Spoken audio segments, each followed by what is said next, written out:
षण्मुखं भुजगेन्द्र सुसर्पगदाभरणं गजनील गजेन्द्र गणाधिपतिं प्रणतोऽस्मि विनायकहस्तिमुखम्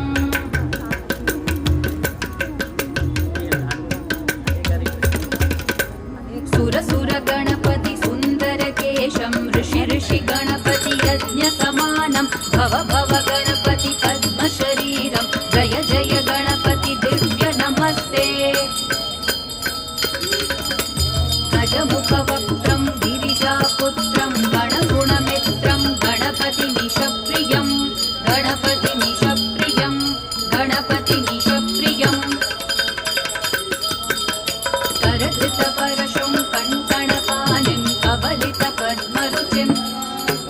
सुरपतिवन्द्यं सुन्दरनृत्यं सुरचितमणिमकुटं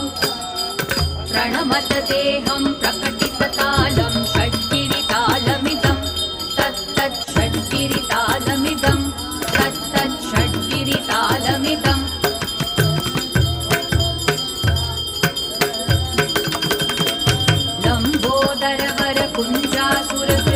लम्बोदरवरकुञ्जासुरकृतकुङ्कुमवर्णधरं